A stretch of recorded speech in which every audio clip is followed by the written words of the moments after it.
Uma semana de anúncios, novidades e surpresas pelo lado do Clube do Remo. Enfim, acabou a espera. O Clube do Remo anunciou oficialmente a contratação do técnico colombiano Juan Carlos Osório, nome que chega para comandar o Leão na temporada 2026. Com a definição do treinador, o clube agora parte para o mercado, em busca de reforços. Mas essas contratações não passam apenas pela comissão técnica e pela diretoria. Elas também envolvem um trabalho importante do departamento jurídico. A advogada do clube falou sobre a maior vitória do departamento jurídico de futebol do Remo. A nossa maior vitória é não ter constituído novas ações, grandes novas ações no geral, em 2025 e entrar em 2026 só gerindo aquilo que já existia no clube, conseguindo acordos e mantendo uma estrutura mais harmônica no geral. Durante a conversa, ela também explicou se o clube ainda possui reclamações trabalhistas. Poucas ações, e essas ações eu posso dizer que são da gestão anterior, ainda nossa, Então a gente vem gerindo, mantendo e fazendo acordos para que isso não traga prejuízos maiores, tirando multas, juros e afins. Em outro momento, a advogada destacou os cuidados adotados pelo clube em todo o processo de contratação de atletas. A harmonia do departamento jurídico / futebol, está sendo muito bem explorada, com autonomia e autorização completa do presidente. A gente consegue negociar junto com o futebol as contratações, eles não visualizam só a melhor contratação dentro de campo. Eles também concordam com a gente na inclusão de novas cláusulas, na retirada de algumas cláusulas, vendo a melhor estratégia jurídica no contexto geral, porque quando dá certo, dentro e fora de campo. Quando dá errado dentro e fora de campo, e a gente tem que estar ali resolvendo esses problemas. Com todo esse cuidado e organização nos bastidores, o Remo anunciou oficialmente a contratação do atacante Aleph Manga, reforço para o setor ofensivo do Leão. Recém-contratado, o atacante deixou um recado para a torcida azulina. Fala, torcida Fenômeno Azul, aqui é o Aleph Manga, estou fechado com o Rei da Amazônia. Não vejo a hora de poder vestir essa camisa, estou muito feliz e motivado para dar o meu melhor. Vamos juntos em 2026 fazer uma grande temporada. Que Deus abençoe a todos vocês, um grande abraço, tamo junto, valeu! Além dos anúncios no elenco, o clube também confirmou que a pré-temporada será realizada fora do estado. Os trabalhos acontecem no Centro de Treinamento do Retrô, no estado de Pernambuco, onde o elenco azulino se reapresenta no dia 3 de janeiro e segue até o dia 17.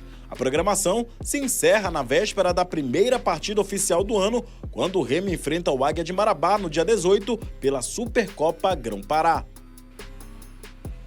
A partir de agora é o Remo 2026, com o comandante e com as novidades que vão surgindo, com montagem de elenco, um Remo saneado, sem maiores problemas jurídicos.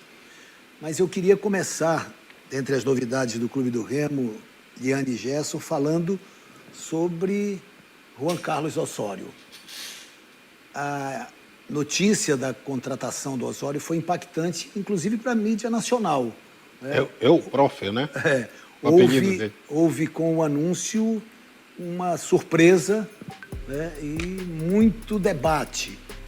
Hoje, passados uns dias da contratação, como é que a gente poderia analisar esta cartada do Remo na avaliação de vocês? Boa noite, Liane. Boa noite, Gerson, Guerra. Boa noite a todos. É uma reviravolta, O Juan, ele tem um trabalho, uma didática diferente. A gente fazendo um apanhado bem rápido, da forma, do padrão dele de trabalho, é diferente, Acho que muito foi falado durante a semana sobre o aspecto de rotatividade que ele dá na equipe. Alguns surpresos, entender como que ele vai fazer isso aqui no Remo, até porque em entrevista ele falou que essa rotatividade é uma filosofia de vida. Ele entende que tem que ser desta forma, para você colocar todo mundo para jogar, para você criar uma competitividade. A gente sabe que é um elenco, talvez, em termos de quantidade diferente do que ele está acostumado a trabalhar, mas, obviamente, quando ele vem para cá, ele entende toda a programação, todo o projeto que é colocado. Mas fico com essa dúvida de saber como ele vai lidar com isso. É o cara do bilhetinho, né? Da tal caneta azul, caneta vermelha, né? Resta também saber se ele vai adotar isso. Mas é um técnico que gosta muito dos extremos, né? Então vai ter essa exigência maior, muitas vezes com os extremos jogando um pouco mais aberto, então gosta desse trabalho por dentro também. E aí a gente já consegue entender que vai ter uma utilização muito do meio de campo, né? Então, eu acho que é uma reviravolta, é uma novidade da didática de trabalho, do estilo de jogo, da forma de se posicionar, quando tem que falar, fala também. Então, a gente fica aqui na curiosidade de ver como ele vai adaptar o jeito dele e modelo de jogo à realidade do Remo, de quantidade de elenco, de logística. Agora, é uma novidade, né? Sim. Fugiu de tudo que foi cogitado. De 7 nomes citados, nenhum estava com o nome dele. Pois é, e a gente vai ver um trabalho autoral, é o que a gente vai perceber. Ele gosta de jogar com 3 zagueiros, tem a adaptação do Remo ao modelo de jogo do treinador, tem a adaptação do treinador e do seu staff ao clube do Remo. É um time que, pela característica, por tudo que ele coloca, inclusive no livro, né? Ele tem um livro falando exatamente desse modelo de jogo e de vida, né? Com amplitude, é um time posicional, enfim, tudo que a gente já pôde ler e estudar sobre o trabalho dele. Ele vem de um trabalho que não foi muito bom no Tijuana, do México, né? Está há 9 meses buscando o mercado e tem essa recolocação num momento importante do Clube do Remo. Gerson, por tudo que você já acompanhou, como é que você avalia Osório no Leão? Eu acho que o Remo, ele se posicionou com a contratação do Osório entre a ousadia e o risco. Até escrevi sobre isso. A ousadia aqui no sentido positivo, claro. Copiei a sua frase pro destaque de hoje. Ah, tá. E eu acho que ousadia porque o Remo foge ao lugar comum, né? Foge ao óbvio. Isso eu acho que foi muito positivo.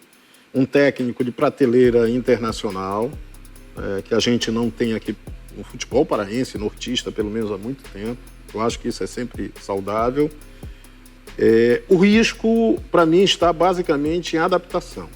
Tanto a adaptação, como você citou, e a Liane também, a adaptação à cultura do futebol nortista paraense, que é um futebol normalmente reativo, um futebol de intensidade, de transições rápidas. A gente vai ter que ver um Remo diferente, sob o comando dele, se ele conseguir colocar em ação esse método, essa filosofia que ele tem. E tem muito a ver também com Marcelo Bielsa, né? Ele é um cultor do trabalho do Bielsa. E a coisa do posicional, que tem semelhança com o Guardiola, embora o Guardiola nos últimos anos tenha... Estou falando do Pepe Guardiola. Nos últimos anos ele tenha abrandado um pouco isso. No próprio City mudou. Mas no Barcelona tem uma história do Thierry Henry, que depois de um golaço que ele fez no jogo do Barcelona, ele estava posicionado à esquerda e pela direita ele fez o gol. No vestiário, no intervalo, ele levou uma bronca do Guardiola, porque o Guardiola levava fez o gol do lado errado. Do lado errado.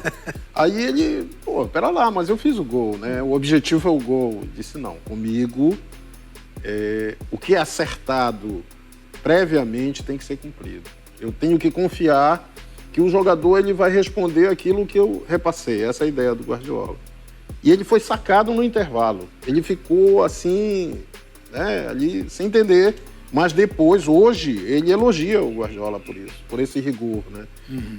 Mas o Guardiola abrandou, como eu disse. A gente não vê mais isso no City, os caras fazem, né, um rodízio e tal. Mas o Osório, ele gosta do jogador posicionado por territórios no campo. Isso também é uma prática diferente do que temos aqui. Outra coisa, ele elege 1 ou 2 jogadores como cerebrais, como os caras que vão pensar o jogo. Não dá para imaginar que nesses 11, 15 jogadores que se utiliza, você tenha jogadores com a capacidade de apreender tudo o que o técnico passa, é normal. Ele precisa de elenco largo, porque ele gira muito o elenco. É aí que vem, para mim, o outro problema da adaptação. Que elenco é esse que o Remo vai ter? Porque o Remo, até agora, não apresentou nenhum reforço. Para mim, o Aleph Manga não é um reforço, é um jogador que vai compor elenco. Uma aposta, né? Uma aposta. E mais do que a do Osório, para mim é uma aposta de muito risco. Era a minha pergunta também, se a gente poderia colocar neste combo o Aleph Manga. Agora tem um aspecto... Mais risco do que ousadia, o Aleph Manga? Muito mais risco. Por tudo. E eu não falo da questão que envolveu, né, o problema das apostas, nem vou entrar nisso. Mas pelo desempenho do Aleph Manga nos últimos 2 anos. Tecnicamente é um bom jogador. É um bom jogador, agora precisa jogar, né? Não joga. No Avaí foi bem no Campeonato Catarinense, mas no Brasileiro ele praticamente não foi nem no banco. E é algo preocupante. Se o jogador não conseguia ter condição de disputar uma Série B, que transformação será essa para a Série A? Essa jogada dele pela esquerda, trazendo para a direita... Isso é no Curitiba, né? É Curitiba. Não, ele tinha essa ousadia, né? Essa batida seca. O Aleph Manga surgiu como um cara que ia arrebentar. Agora ao contrário, da direita para a esquerda. Agora o seguinte, eu já vi comparações com o Pedro Rocha. Eu acho descabida essa comparação. Primeiro, o Pedro Rocha sempre foi mais jogador. Sempre foi. Segundo, e um jogador com carreira, né? Com passagem até pela seleção brasileira. Não é o caso do Aleph Manga. O Aleph Manga chegou sempre ali no quase. Outra coisa, o Pedro Rocha é um atleta. Ficou provado isso nessa vinda para o Remo, né? Na entrevista que ele fez aqui, né? Depois da entrevista a gente conversou, inclusive, com a esposa dele aqui. Ele é um atleta, ele se cuida, né? Eu não estou dizendo que... Quem sou eu para falar que o Manga não se cuida? Mas as histórias circulam e é algo que preocupa. Porque... Agora, tem um outro lado aí, que eu não sei o que vocês acham, mas se o Osório, voltando ao Osório, se ele carimbou, se ele avalizou essa contratação, abre uma esperança, né? Será que ele vai dedicar uma atenção, e deve dedicar, né, uma atenção especial ao Manga, né? Para ser o cara, né? Para ser uma figura importante no sistema que ele vai usar. Que tal essa Manga? Eu acho que o Aleph Manga, ele vem muito no contexto, não é nem da substituição do Pedro Rocha em termos de qualidade técnica, mas a aposta. Né? O Pedro Rocha, quando ele vem para o Remo, ele chega justamente buscando encontrar o seu melhor futebol, que até então ele não estava achando. Né? Então ele vem, é uma utilização, o Remo usa ele e ele usa o Remo de uma maneira positiva. Né? Então eu acho que o Aleph Manga, ele chega principalmente nesse contexto de buscar o melhor futebol no Remo, voltar ao melhor cenário, né? no cenário esportivo e por aí vai. Agora tem as diferenças técnicas. E aí quando a gente fala de um técnico que usa muitos extremos e você tem um Aleph Manga que chega nesse contexto, eu acho que entra um embate. Né? Eu acho que as peças não encaixam da maneira como tem que encaixar. O Gerson voltou a falar sobre essa rotatividade e algo me chama a atenção numa entrevista do Osório falando do Furacão, quando ele estava no Atlético. E ele bate na seguinte tecla em termos de elenco.